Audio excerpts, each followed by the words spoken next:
الرحيم. الحمد لله رب العالمين، وصلى الله وسلم وبارك على نبينا ورسولنا محمد وعلى آله وصحبه أجمعين وأزواجه أمهات المؤمنين ومن تبعهم بإحسان إلى يوم الدين. اللهم صل على محمد وعلى آل محمد كما صليت على إبراهيم وعلى آل إبراهيم إنك حميد مجيد. اللهم بارك على محمد وعلى آل محمد كما باركت على إبراهيم وعلى آل إبراهيم إنك حميد مجيد. اللهم رب اشرح لي صدري ويسر لي أمري واحلل عقدة من لساني يفقه قولي. اللهم علمنا ما ينفعنا وانفعنا بما علمتنا وزدنا علما. اللهم ربنا زدنا علما وعملا وإيمانا ويقينا وفقها. سبحانك لا علم لنا إلا ما علمتنا إنك أنت العليم الحكيم. سب سے پہلے تو میں اللہ رب العالمین کا شکر ادا کرتا ہوں کہ اس کی توفیق، اس کے فضل اور اس کی رحمت کے بغیر کوئی معمولی بھی نیکی انجام نہیں دی جا سکتی. اسی کی توفیق سے خیر کے جو امور ہیں، اعمال ہیں، وہ انجام پاتے ہیں، اور اسی کے فضل اور اس کی رحمت سے آج ہم سب ایک انتہائی مبارک مجلس کے اندر موجود ہیں. دعا کروں گا اللہ رب العالمین سے کہ اللہ رب العالمین ہم سب کا یہاں پر جمع ہونا اپنی بارگاہ میں قبول فرما لے. ان لمحات کو ہمارے لیے دنیا اور آخرت میں سعادت کا ذریعہ بنا دے، اور جس مبارک پرپس کے لیے، مقصد کے لیے ہم سب یہاں پر جمع ہوئے ہیں، اللہ رب العالمین ہمیں اسے حاصل کرنے کی توفیق عطا فرمائے.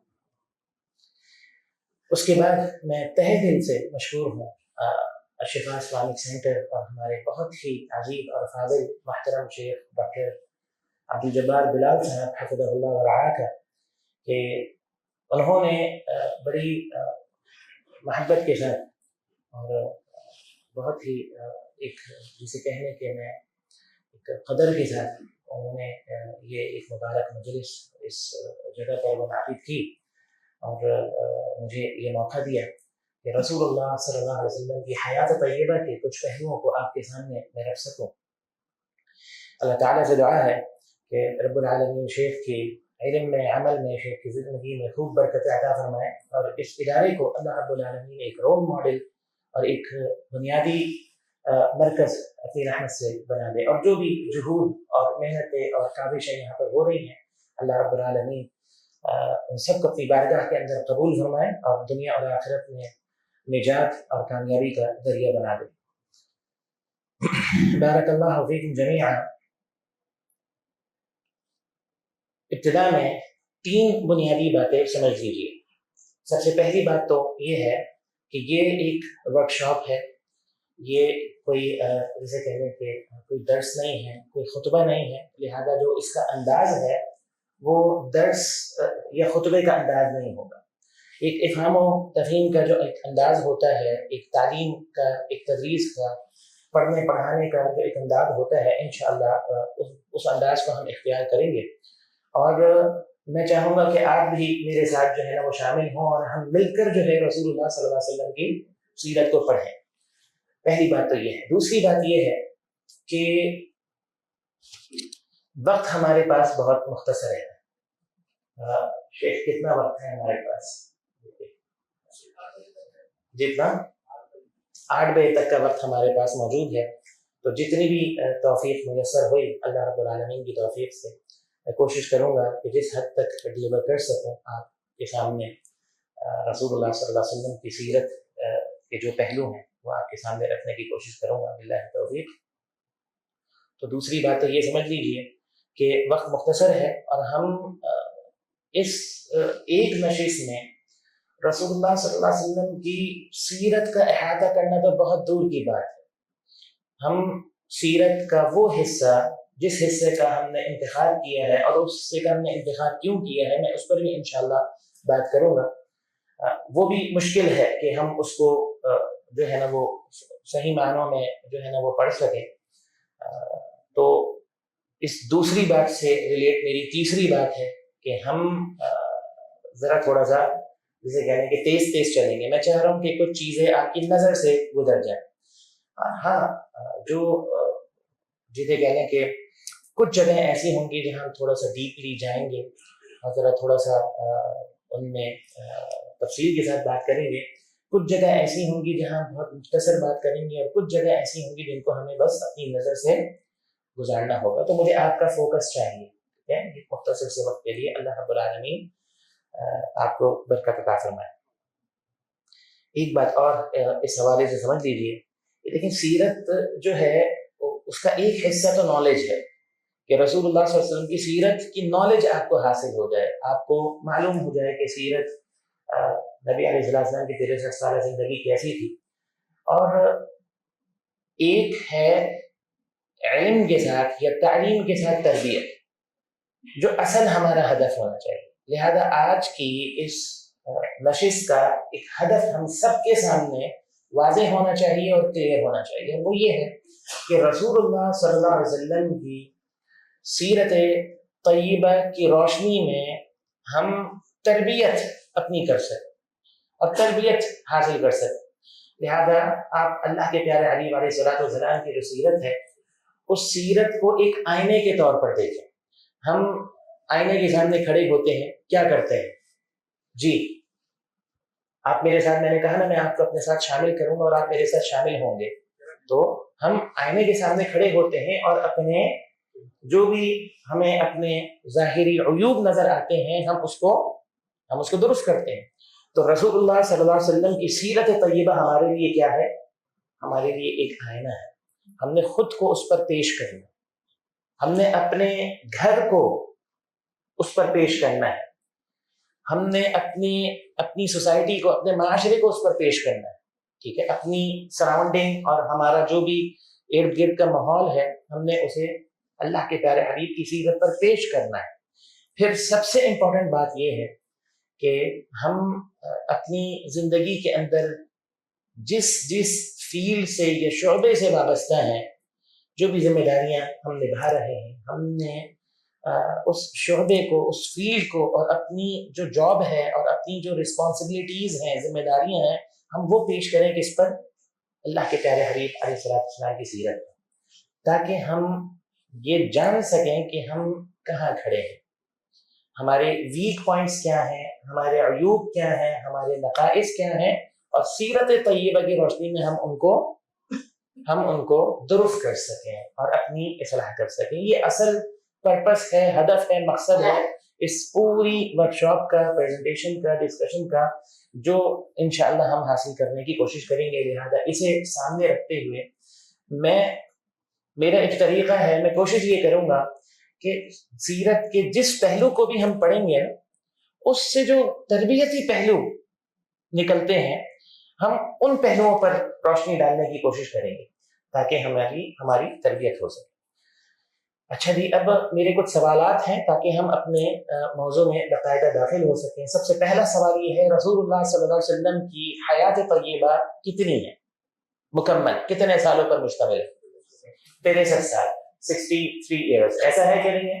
اچھا, اب اگلا سوال یہ ہے, ان 63 سالوں کو اہل علم نے ڈیوائیڈ کیا ہے بنیادی طور پر 3 حصوں میں. پہلا حصہ ہے رسول اللہ صلی اللہ علیہ وسلم کی نبوت و رسالت سے پہلے کا, وہ کتنا ہے؟